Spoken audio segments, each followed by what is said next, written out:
பிரதமர் மோடியின் கால்களில் நிதிஷ்குமார் விழுந்தது பீகாருக்கு அவமானம், பிரசாந்த் கிஷோர் கூறியிருக்கிறார். அதாவது பிரதமர் நரேந்திர மோடியின் கால்களில் விழுந்து பீகார் முதல்வர் நிதிஷ்குமார் மாநில மக்களுக்கு அவமானத்தை ஏற்படுத்தி விட்டார் என தேர்தல் வியூக வகுப்பாளர் பிரசாந்த் கிஷோர் குற்றம் சாட்டியுள்ளார். கடந்த ஏப்ரல் மாதம் பீகாரில் உள்ள நவாதா மாவட்டத்தில் நடைபெற்ற தேர்தல் பிரச்சாரத்தின் போது பீகார் முதல்வர் நிதிஷ்குமார் பிரதமர் நரேந்திர மோடியின் கால்களை தொட்டு வணங்கினார். நிதிஷ்குமார் இந்த செயல் அரசியல் வட்டாரங்களில் பேசுபொருளாகி இருந்தது. பிரசாந்த் கிஷோர் பாகல்பூரில் நடைபெற்ற ஒரு பொதுக்கூட்டத்தில் பங்கேற்றிருந்தார். அந்த பொதுக்கூட்டத்தில் பிரசாந்த் கூறியதாவது, கடந்த காலங்களில் நிதிஷ்குமாருடன் பணியாற்றிய நான் ஏன் இப்போது அவரை விமர்சிக்கிறேன் என்று மக்கள் என்னிடம் கேட்கிறார்கள். நான் அவருடன் இருந்த முந்தைய காலங்களில் அவர் வேறு மனிதராக இருந்தார். அந்த காலங்களில் அவர் சுயமரியாதையுடன் இருந்தார். ஒரு மாநிலத்தின் தலைவர் என்பவர் மாநிலத்தின் மக்களின் பெருமையாக திகழ்பவர். ஆனால் நிதிஷ்குமார் பிரதமர் மோடியின் கால்களை தொட்டு பீகாருக்கு அவமானத்தை ஏற்படுத்திவிட்டார்.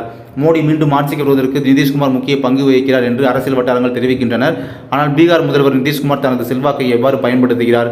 மாநிலத்தின் நன்மைக்காக தனது செல்வாக்கை பயன்படுத்தவில்லை. 2020 சட்டப்பேரவைத் தேர்தலிலும் பாஜக ஆதரவுடன் வெற்றி பெற்று தொடர்ந்து ஆட்சியில் இருப்பதற்காக பிரதமர் மோடியின் கால்களில் விழுகிறார் என தெரிவித்துள்ளார்.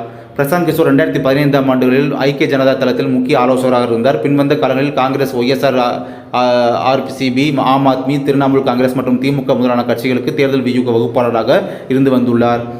பின்னர் 2022ஆம் ஆண்டு அரசியலில் பிரவேசிக்க இருப்பதாக எக்ஸ் பக்கத்தில் மறைமுக பதிவு ஒன்றையும் பதிவிட்டிருந்தார். மேலும் பீகார் முழுவதும் 3000 கிலோமீட்டர் நடைபயணம் மேற்கொள்ளவிருப்பதாக அறிவித்தார். இதன் மூலம் 2025 பீகார் சட்டப்பேரவைத் தேர்தலில் பிரசாந்த் கிஷோர் போட்டியிடப் போகிறார் என்ற கருத்துக்கள் நிலவி வருகிறது. பொறுத்திருந்து பார்க்கலாம் என்ன நடக்கப் போகிறது என்பதை பற்றி.